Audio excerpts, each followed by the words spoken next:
The first step towards achieving your dreams is having the right coach. Get the best education with Aajshala and make your NET UPSC economics dreams come true. Download the app now. Hello everyone, welcome back to the channel and I am Sunidhi and I teach economics on this channel. Economics के different content इस channel पे आते रहते हैं, लेकिन आज का जो ये वीडियो है it is not about economics, it is not about study, it is all about how to manage the stress, how to manage your preparation 1 month before the exam. As you know, NET exam is scheduled to be conducted in the last week of September. So economics का exam जो है वो last week of सितंबर में होने वाला है and it is the perfect time to talk about like how to handle the things before 1 month of the preparation. So there are few things which you need to consider and which you need to keep in mind before going for any exam. First thing is that this is the time in which you are not going to study anything new. Yes, अगर आपके syllabus के कोई ऐसे topic हैं जो छूट गए हैं तो अब आप उनको मत कीजिए. Like let's say for example there is a topic in macro economics, let's say there is a topic of consumption function. So you have gone through 7 to 8 type of consumption function, that is life cycle theory of consumption function and there are some sport theory of consumption. There are different type of theories of consumption and there are different type of consumption functions. So in case if you have missed, don't go for anything new because in exam what you need to do is you need to recollect the information you have gathered in the mind, and if you collect any new information in that time then you won't be able to retain that information in the exam. So what you all need to do is कि आपने अभी तक जितना पढ़ा है, all the information you have gathered till now, चाहे फिर वो PYQ से है, चाहे फिर वो आपने अपना कंटेंट पढ़ा है, चाहे फिर वो आपने बुक्स पढ़ी है या जहां से भी जो भी आपके स्टडी का सोच रहा है, the only thing you need to keep in the mind is that 1 महीने पहले आपको केवल रिवीजन करना है. Only revision revision revision revision revision के अलावा कुछ नहीं. No new study, nothing. Even the people who are going for current affairs, I would suggest that do not read current affairs at all, क्योंकि अभी तक क्या है, exams should have been prepared. जो आपके क्वेश्चन पेपर है वो prepare हो चुका होगा. तो ये जो पिछले 1-2 मंथ है, इन 2 मंथ्स का करंट अफेयर्स आपसे एग्जाम में नहीं पूछा जाने वाला है.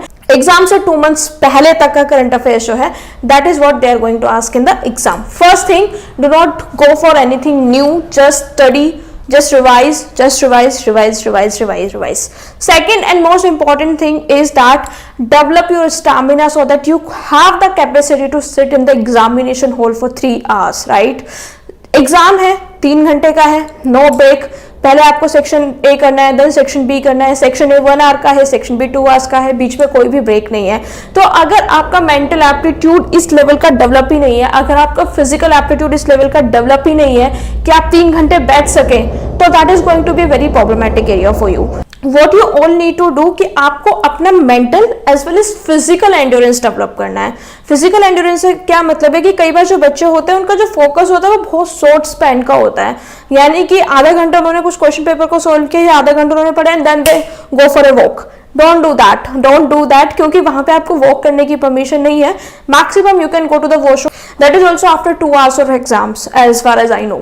2 hours से पहले आप नहीं उठ सकते हैं. तो at least develop that physical stamina to sit in a row for 3 hours and mental capability कि आपका जो दिमाग है वो थके ना 3 घंटों में. अगर आपका दिमाग 1.5 घंटे में थक गया तो बाद के 1.5 घंटे का पेपर तो आप वैसे ही खराब करके आने वाले हैं.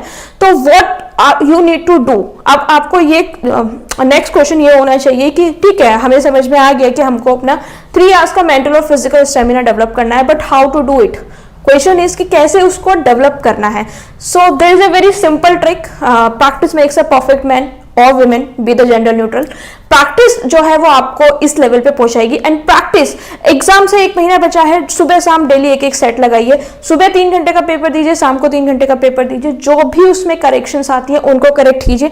जितना अभी तक पढ़ा है उसको रिवीजन कीजिए. As I have told you कि जितने भी पॉइंट्स मैं आपको बता रही हूँ वो सारे पॉइंट्स जो है वो इनकॉर्पोरेट्स करते हुए पॉइंट है, यानी कि जो भी पहले मतलब अगर if you are talking about the point number 2 which is like develop physical and mental aptitude, तो उसमें जो पार्ट 1 है वो ऑलरेडी इंक्लूडेड है कि अब फिजिकल और मेंटल एप्टीट्यूड डेवलप करना है. बट इसका मतलब ये नहीं है कि आप कुछ भी रैंडमली पढ़ने बैठ जाएंगे. Just stick to all the things you have covered till date. Don't go for anything new. Third and most important point is take care of your health. Physical health, mental health, psychological health, हर तरीके की जो health है उसका ध्यान रखिए. Physical health में जैसे कि आप गो फॉर एक्सरसाइजिंग, अगर आपको वॉक करना अच्छा लगता है वॉक कीजिए, अगर आपको डांस करना अच्छा लगता है डांस कीजिए, स्पोर्ट्स में अगर आप इंडल्ज हैं तो कीजिए। डेली आधा से 1 घंटा मिनिमम आपको एक फिजिकल एक्टिविटी में इन्वॉल्व होना है। जो फिजिकल एक्टिविटी है that release the hormones which are really really good for tackling the stress you are going through right now. तो जो स्ट्रेस हार्मोन है उसको कम करता है, हैप्पी हार्मोन्स को सीक्रेट करने में हेल्प करता है, and you feel instantly good after working out, right. So working out in any form which you like, with dancing, aerobic, gym, whatever you like, just go and work out. After that, there is an important component is mental health. When we talk about health and fitness, we generally tend to forget about the mental health. Mental health is extremely important part of the health, and when we are going for an exam, तो हम बहुत ज़्यादा stressed रहते हैं, बहुत ज़्यादा anxious रहते हैं, anxiety बहुत होता है आजकल के youth में, and it's not new, सबको साथ होता है, मेरे साथ भी होता है, आपके साथ भी होता है, and anyone who is watching this video, सबके साथ it's a very very common phenomena. कुछ ऐसा नहीं है कि किसी ने एंग्जाइटी या स्ट्रेस को फेस नहीं किया है। तो 2 to 3 things to keep in the mind. Eat raw clean healthy food. आप जितना जंक अवॉइड कर सकते हैं उतना जंक को अवॉइड कीजिए, that will help you to maintain the stress level, क्योंकि आप जिस तरीके का खाते हैं ना उसी तरीके से आपकी पूरी बॉडी वर्क करती है। तो जितना आप जंक को अवॉइड करेंगे, जितना आप फ्रेश हेल्दी और मतलब जितना रॉ फूड आप लेने की कोशिश कर सकते हैं, just stick to that. Include protein based diet, like take more and more of protein. Apart from that what you need to do is that कि अगर आप इस टाइम पे कोई भी अपनी हॉबी को परस्यू करते हैं तो that is very good, but जैसे कि कुछ लोग होते हैं they do watch some TV serials, they do watch some sort of movies every week and every time, तो cut that time down। जो भी आप उस टाइम को यूज कर रहे हैं लाइक कुछ टाइम के लिए, like just for 1 month, cut down all, बिल्कुल फोकस्ड हो जाइए, बिल्कुल फोकस्ड हो जाइए।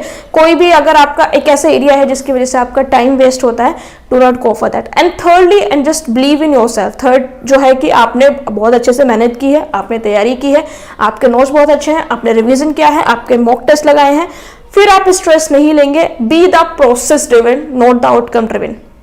You give your 100% and then whatever the result would be, accept it with the open heart. This is just an exam, this is not the end of the life। और ये exam तो होता भी साल में 2 बार है, so do not worry about that, क्योंकि we do get lot of mail regarding how to handle stress and anxiety, and this is the real concern these days कि how to handle stress, क्योंकि everybody is so stressed, सबको stress ही है, पता नहीं किस चीज़ का है, बट है। किसी के पर्सनल स्फेयर में स्ट्रेस है, किसी को प्रोफेशनल स्फेयर में स्ट्रेस है। So try to maintain the stress, और स्ट्रेस को कम करने का सबसे अच्छा तरीका है go for the physical activity, go for the healthy diets, and watch the content. Content is anything, whatever you are reading, whatever you are watching, उसको आप देखें तो that is healthy for you. Like toxic चीजों से दूर रहें, toxic लोगों से दूर रहें, सबसे ज्यादा important. If any friend of you और योर पार्टनर और anyone else in the family is telling that you can't do it, cut them off. There is an option of blocking, just block all those people who does not support you. That's it, end of the matter.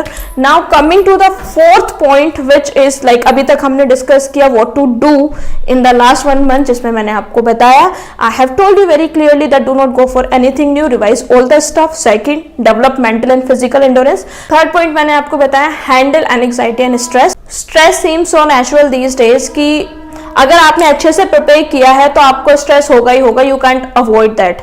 जिस इंसान ने पढ़ाई नहीं है उसका तो stress ना होना समझ में आता है, but if you are a serious candidate आपको स्ट्रेस होगा। Take stress, little bit is fine, but don't get affected by it, क्योंकि हमारा माइंड इसी तरीके से वर्क करता है कि जब तक हमारे पे प्रेशर नहीं है we have to give the exam, we don't study.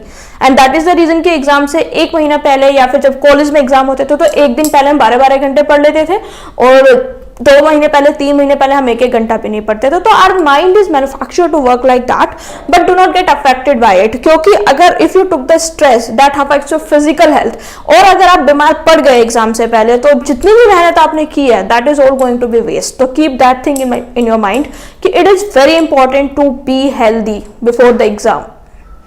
अगर आप एग्जाम में हेल्दी नहीं है तो it is not going to work, ठीक है। It's very important to stay healthy. देखिए health is the most important thing, बहुत इंपॉर्टेंट कॉम्पोनेंट है हेल्थ लाइफ का, तो जस्ट वर्क ऑन इट।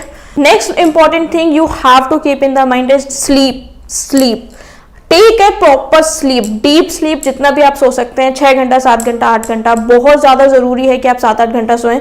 मैंने बहुत सारे ऐसे बच्चों को देखा है कि जो एग्जाम से 1 महीना पहले 4-4, 5-5 घंटा सोना शुरू करते हैं, और जब by the time they approach the exam they tend to fall ill, या तो उनको एग्जाम फोबिया हो जाता है या फिर फीवर हो जाता है, कोई भी एनी जनरल उनको आप इलनेस ले लीजिए, वो हो जाएगा।